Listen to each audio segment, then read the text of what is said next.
എല്ലാവർക്കും നമസ്കാരം. 8ാം ക്ലാസ്സിലെ ചോദ്യപേപ്പറിൽ മക്കളെ നിങ്ങൾ കാണാൻ പോകുന്ന ഒരു ടൈപ്പ് ഓഫ് ക്വസ്റ്റ്യൻ ആണ് കൃദ്വാന്ത ല്യബന്ധ തുമുന്നന്തങ്ങൾ എടുത്തെഴുതാൻ. ഇത് പലതരത്തിൽ ചോദിക്കാം. ഒന്നുകിൽ നേരിട്ട് എടുത്തെഴുതാൻ ചോദിക്കാം, ഇല്ലെങ്കിൽ നിങ്ങൾക്ക് 1 സാധു 2 അസാധു അല്ലെങ്കിൽ 3 സാധു, അങ്ങനെ 3 ഒരുമിച്ച് തരാം.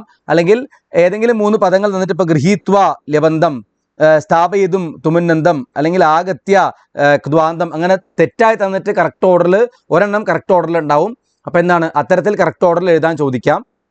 അല്ലെങ്കിൽ നേരിട്ട് ഒരു പാരഗ്രാഫ് തന്നിട്ട് അതിൽ നിന്നും കൃദ്വാന്ത ല്യബന്ധ തുമുന്നന്തങ്ങൾ എടുത്ത് എഴുതാൻ ചോദിക്കാം. മോസ്റ്റ്ലി അങ്ങനെ ചോദിക്കാൻ സാധ്യത കുറവാണ്. സാധാരണ ചോദിച്ച് കണ്ടിട്ടുള്ളത് ഈ വർഷത്തെ പാറ്റേണിൽ എങ്ങനെയാണെന്ന് പറഞ്ഞാൽ നമുക്ക് 4 ഓപ്ഷൻ തരും. ആ 4 ഓപ്ഷൻ 4 ക ഖ ഗ ഘ എന്ന് 4 എണ്ണം ഉണ്ടാവും. അതിൽ ഇപ്പോൾ കൃദ്വാന്ത ല്യബന്ധ തുമുന്നന്തങ്ങൾ 3 എണ്ണം തെറ്റിച്ച് തരും, ഏതെങ്കിലും വേർഡുകൾ. ഒരെണ്ണം കൃത്യമായിട്ട് തരും.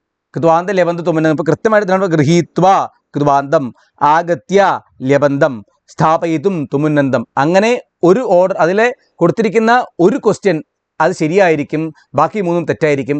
അതിൽ ചോദ്യം ആൻസർ നമ്മൾ സെലക്ട് ചെയ്യേണ്ടത് 1 സാധു 2 അസാധു, അല്ലെങ്കിൽ 1ഉം 2ഉം സാധു 3 അസാധു, ഇങ്ങനെയായിരിക്കും ചോദ്യങ്ങൾ കൂടുതൽ ചോദിക്കാൻ സാധ്യത. അതുകൊണ്ട് എല്ലാ പാഠഭാഗങ്ങളിലെയും കൃദ്വാന്ത ല്യബന്ധ തുമുന്നന്ത പദങ്ങൾ കൃത്യമായിട്ട് നോക്കി വെക്കുക. ഒരു എളുപ്പ വഴിക്ക് എങ്ങനെയത് അറിയാമെന്ന് പറഞ്ഞാൽ, ഒട്ടുമിക്ക കൃദ്വാന്ത പദങ്ങളും എങ്ങനെയായിരിക്കും, ഗൃഹീത്വ, ചിന്തയിത്വ, ത്വാ ത്വാ ത്വാ എന്ന എൻഡിങ് ഉള്ളതൊക്കെ മോസ്റ്റ്ലി എന്തായിരിക്കും, കൃദ്വാന്തങ്ങളായിരിക്കും. ആഗത്യ, അപഹൃത്യ, വിഹായ, നിലീയ, പ്രക്ഷാള്യ, ആരുഹ്യ തുടങ്ങിയിട്ടുള്ള ഇപ്പോൾ വിജ്ഞായ എന്നുള്ള പദങ്ങൾ എങ്ങനെയായിരിക്കും, ല്യബന്ധമായിരിക്കും. അത് കേട്ടാൽ തന്നെ നമുക്കറിയാം, ഒരു ഇയ അതിലുണ്ടാവും, ല്യബന്ധമായിരിക്കും.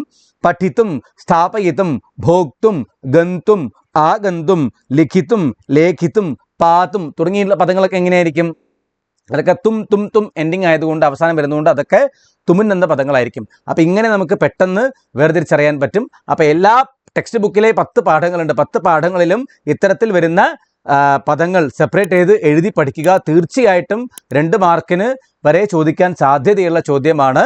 ഷുവർ ക്വസ്റ്റ്യൻ ആണ് പരീക്ഷയ്ക്ക്. അപ്പോൾ മക്കൾ നല്ലപോലെ ടെക്സ്റ്റ് ബുക്ക് വായിച്ചിട്ട് ഇത്തരത്തിൽ കൃദ്വാന്ത ല്യബന്ധ തുമുന്നന്ത പദങ്ങൾ വേർതിരിച്ച് എഴുതി വെക്കുക. അടുത്തൊരു വീഡിയോയിൽ നമുക്ക് വീണ്ടും കാണാം. നമസ്തേ.